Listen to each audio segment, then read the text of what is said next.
Hi there, Diane LaFoon here, and I just wondered, have you ever heard the expression that your brain is like a muscle? And just like any other muscle, you have to work those muscles in order to keep them healthy and strong. So, today we're going to talk about how you can exercise your brain by learning new things and then in turn keep it strong and healthy. So, we'll talk about 4 easy keys to successfully learn new things. I'm Diane LaFoon, as you already heard, and I'm here with your joy tip of the week. I would love to know, have you learned something new recently? What have you learned? Tell us in the comments and let us know. So, personally, over this past weekend, I learned how to install a smoke detector and then I did it. It's not something amazing, but it did take some doing on my part. I had to learn how to measure exactly where it went, how to mark it, how to drill, how to put the molly anchors in and get it just so. It was not pretty, but it was successful and I did get that installed. So I did learn something new this weekend about how to install a smoke detector. But today we're going to look into 4 easy keys of learning new things. So keep in mind that there is ample research out there that shows that when you do learn these new things, it builds these neuron pathways and neuron connections in your brain, which helps you enjoy a healthier brain. It actually staves off some disease that can affect your brain. And it also helps you to feel happier, feel more successful. I felt good after knowing that I installed that smoke detector to protect us in our home. And so I know, that learning new things can help you feel better about yourself too. So what are these 4 keys to unlocking success in learning new things? Well, first of all, it's be consistent. Josh Kaufman is an author, and I believe he's got a couple of TED Talks out there too. And he explains that according to his research, that line that says it takes 10,000 hours to learn anything is in fact not true.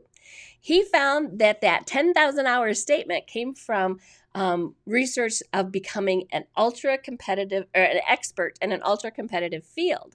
When you're trying to become an expert in an ultra competitive field, it can take 10,000 hours, which is a lot of hours to learn something. But from going to knowing absolutely nothing to being pretty good at something actually takes an average of about 20 hours, which is a lot more doable. That's like 45 minutes a day for a month. Now, it didn't take me that long to learn how to install my smoke detector, but had I practiced measuring and drilling the holes in the right spot and putting the molly anchors in and that kind of thing, I might have had a little more successful, a little more pretty look to my smoke detector.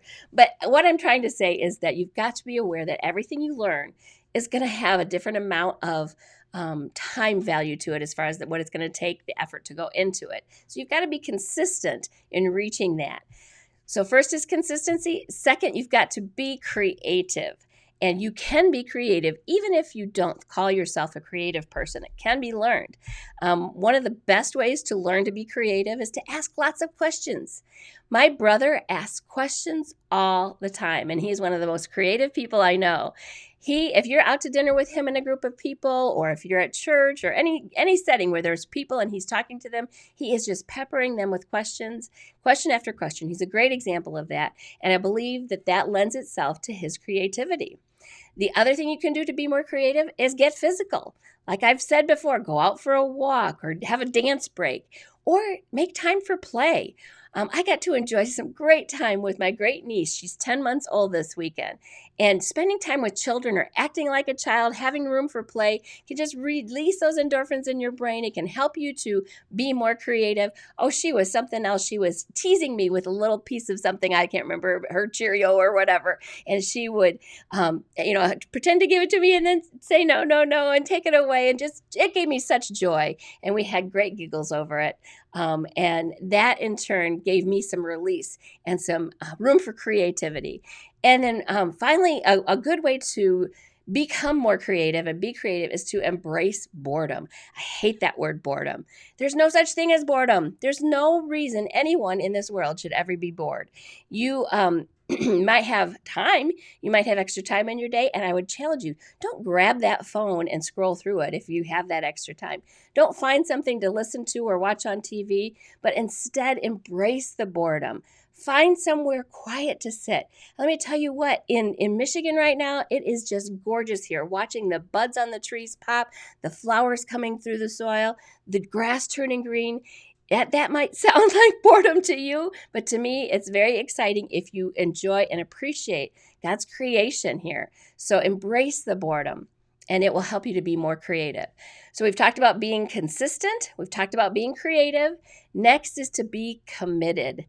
So let's face it, when you're learning new things, it can be hard, difficult to be committed to learning that new thing.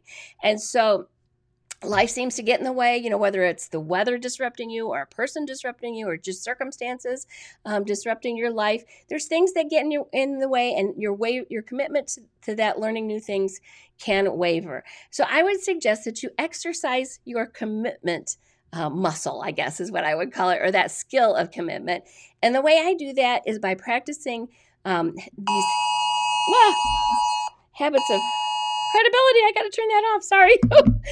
Habits of credibility. And that helps me to be more committed in the long run and just the daily things that come my way. So the habits of credibility include this: showing up on time. My dad always told us, and I think he got this from a football coach or from the Army or something, I don't know. Anyway, he always told us and encouraged us that if we were 15 minutes early to something we had scheduled, we were on time. If we were on time, we were late. And if we were late, we were downright rude. Think about it. If you show up late to something that starts at a specific time or a meeting at a specific time, what you're communicating is, hey, my time's more important than yours. That's why I'm late. That's just plain rude. So try to be early. Try to show up on time, and that will create that commitment level in you. Next, do what you say you're going to do. If you can't fully commit to doing what you say you're going to do, make sure that person that you're talking to knows that. Make sure that you say, I'm going to try to do this, but I can't fully commit to doing it. And then those things that you do say you're going to do them. Don't let it go by the wayside. Don't let circumstances and things come in the way. Do what you say you're going to do. And that kind of goes along with finish what you start. I tend to be a bit of a perfectionist, and so I just tweak and tweak and tweak until I don't get things finished in a timely manner. And so I have to make myself finish what I start. Let's just get this done. Let's finish it.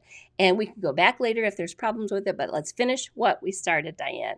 And so those are some of the habits of credibility that I apply in my daily life in order to be able to stay committed when it comes to learning new things. So we've talked about being consistent. We've talked about being creative. We talked about being committed. And finally, the fourth key to successfully learn new things is to be confident. So do you want to know the best way to be more confident, to become more confident? Look at other people who you feel are confident. When you watch people that you feel are more confident and just have their wits about them in any situation, what do you see? What's their posture look like? How do they speak? What do they do when they shake your hand? What are some of the things and characteristics that they have that you can incorporate to become more confident yourself? I believe this is something that we can all learn as well.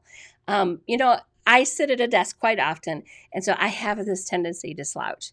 And if I am not mindful of it, I do that slouching. So I have to be mindful of standing up straight, sitting up straight, having that posture. And let me tell you, posture is one of the biggest keys to confidence for me.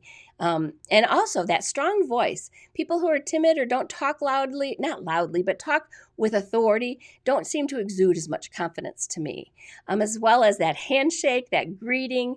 And the other thing about your posture is that when you have a good posture, you've opened up your lungs, you've opened up your diaphragm, and you're going to breathe more easily. You're going to breathe more freely, and you're going to oxygenate your brain, your body, and you're going to have confidence as a result of that as well. And finally, for confidence for me, I add an essential oil. Essential oils are kind of my magic potion that I add in when I need a little help. And Valor Essential Oil is a great oil to use for confidence. Whenever I am going to speak, or whenever I'm going to be on camera or have a serious meeting, anything like that, then I will take a few drops of Valor and apply it to my shoulders and to the back of my neck, and I even just smell it. The aroma of it just helps me be reminded to be confident and stay confident. Now, Gary Young, the reason it's called Valor, he created this mixture of oils. It's a blend of essential oils based on some things that he read about what the gladiators would do centuries ago before they would go into battle. And so when I think of that, I smell this oil and I think of that, and I have more confidence, and I stand up straight and have that posture, and it just kind of helps me to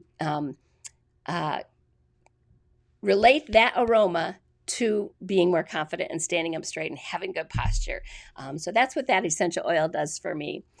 So the 4 keys to successfully learn new things, and you've got this down, you can do this so you can exercise that brain, is to be consistent, be creative, be committed, and finally be confident. I would love to know, what is it that you want to learn? What is a skill or something specific that you would like to learn over the coming weeks? I would love to hear from you and see what, and listen in and find out how that goes too. For me, I think I'm going to choose something a little more fun than installing a smoke detector next time. I'll be sure and let you know what it is. Again, thank you for joining me for this Joy Tip of the Week, and we can all commit to learning new things because we have these 4 keys to successfully exercise that brain. We'll see you next week.